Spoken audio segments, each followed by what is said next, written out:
All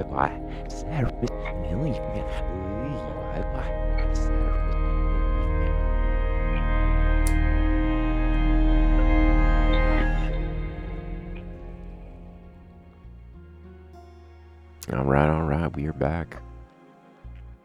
All right, it's been a funky past few weeks. Been struggling the past couple weeks with kind of depression, anxiety.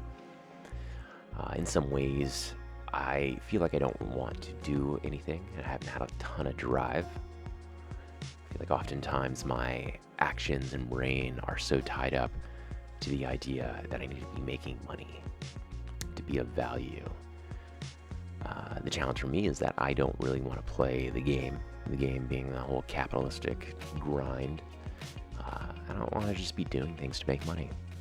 This often leads me into a thought paralysis where I think about all the things that I want to be doing and how essentially none of them are any good for making money. Or maybe that's just the toxic mindset that I have that was implanted in me.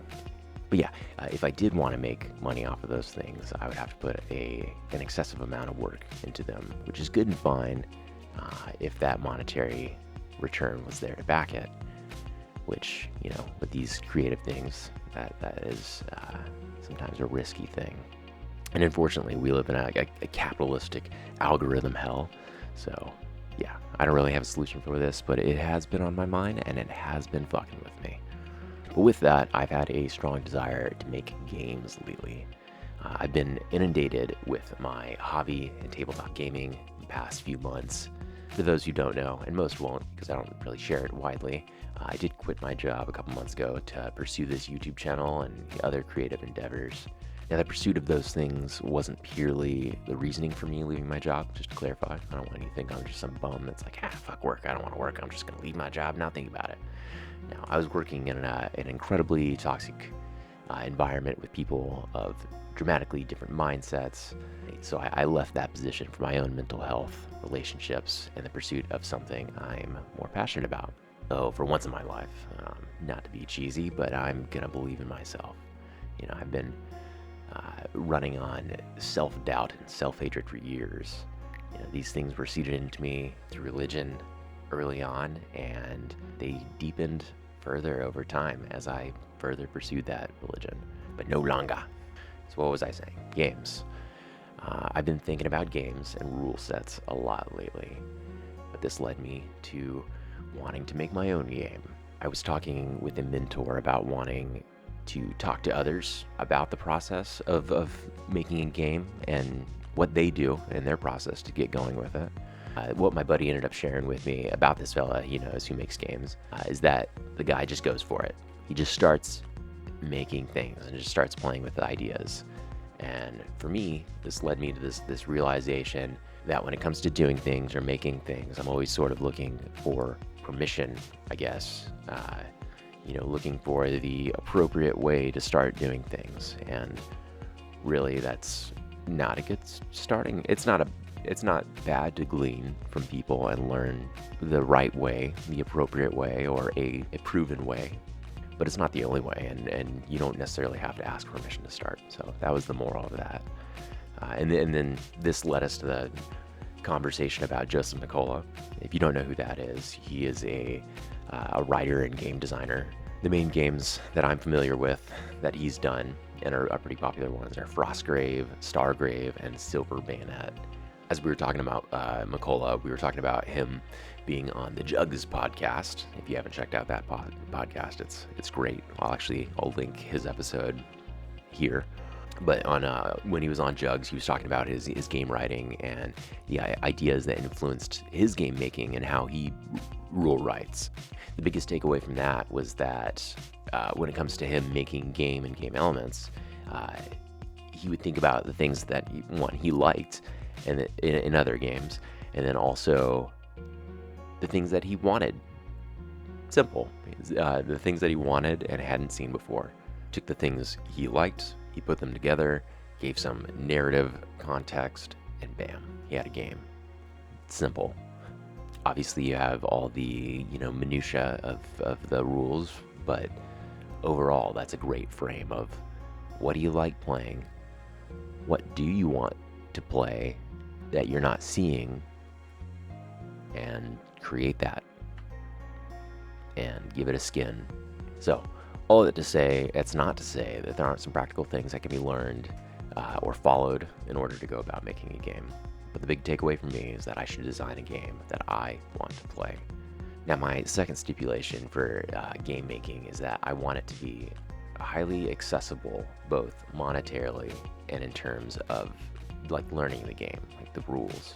I've been learning 10th edition 40K for the grand narrative that I'm going to in November, and the game is a lot of fun, but there is a lot to it. All these, different keywords and not a lot of stages, but there's a lot of steps to do a single thing, And then at the end of the day, the game changes every 3 to 4 years, and it introduces a whole other system that you don't always have to buy more necessarily, but a lot of times it leaves you having to buy more and learn more.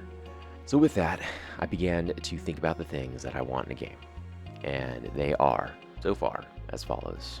Easy to learn, complex, but not too complex, so elegantly simple. I want it to be miniature agnostic. I want you to use what you have, or whatever is the most financially viable option. So if you got the cash and you love GW sculpts and you want to go buy all their stuff, great. That'll work for the game. If that's a little outside of your budget and you just need to get some Frostgrave miniatures or some Blackout miniatures or Quar miniatures or any other cheaper line of miniatures that's not GW, those will work too. They'll work great. I want players to be able to have the ability to essentially create their own rules for units or characters within the confines of the game that I'm making. So like a framework to make what you want. So I want like this plug and play quality where you can adjust the rules to make up rules to your needs within a certain frame. I want it to be a fun focused game. I want there to be multiple options of play. So like player versus player, solo, co-op. Aesthetically and scale wise, I do want it to be a tabletop game. I'm leaning towards skirmish in terms of numbers of models. I want the game board itself to be highly interactive. I'm sort of thinking different elements on the board to each have their own D20 interaction charts. And when I was, back to the plug and play quality of this, like I want you to be able to create your own interaction charts and just be creative. And I don't know, I think the D20 is fun, and it adds like a crazy level of randomness to the game. There's going to be like strategy that you can use in the game, but you also have these highly randomized elements that can maybe screw you over sometimes, or maybe give you great benefit, whether that benefit is revealing something to you, or the benefit is that your enemy went to one of these random elements and it beat the shit out of them, and now you get to get more stuff than they are getting. But yeah, I want a highly interactive board. I want it to be exciting. I want it to be tense for everybody. I just have an adventure on this board that's different every time. Once again, I want you to be able to strategize to some degree, but I want it to be pretty random and exciting. So all that to say, that is where I'm at so far. I had the opportunity this past week, with my wife being gone. She was on a work business trip. I was able to commandeer our hobby room for my own desires.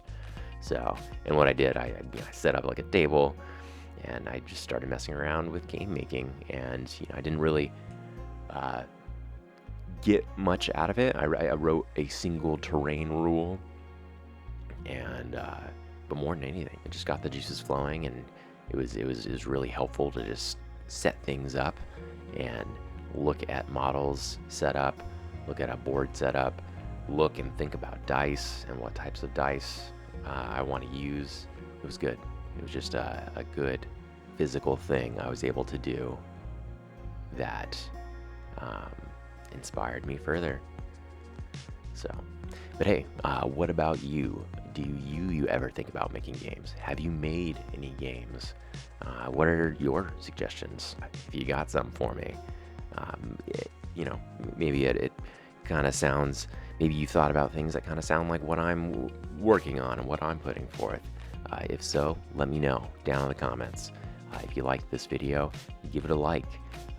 If you want to see more content like this, and then see my game making process, and I eventually want to make this game. I'm very inspired by like Snarling Badger Studios and guys like that, and the Joseph McCulloughs out there that are making rule sets and using those like print services where you can just order through the website and they print you a book. And I also eventually want to create like a PDF. That'll probably be the first step. If you want to see more like this, like, comment, subscribe, follow along, because I'm going to keep going with this game making, and ideally end in a rule book.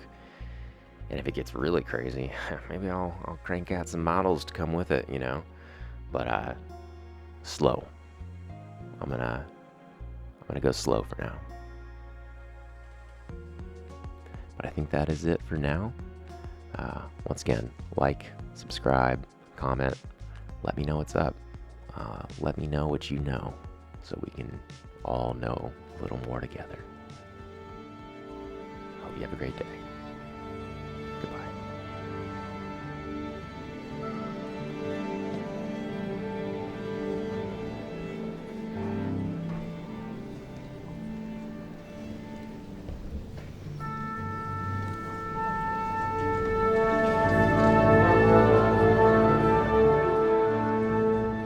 Today is September 30, 2024.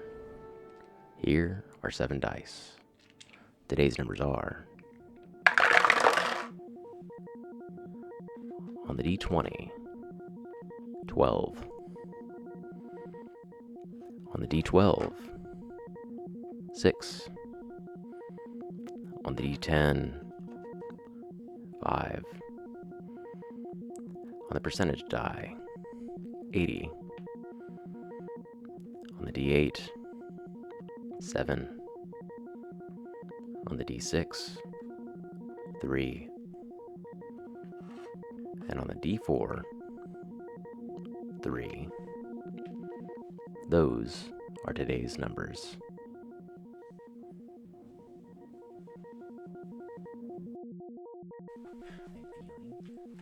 I'm feeling depressed. How about you? I'm feeling depressed. How about you? I'm feeling depressed. How about you? Feeling depressed. How about you?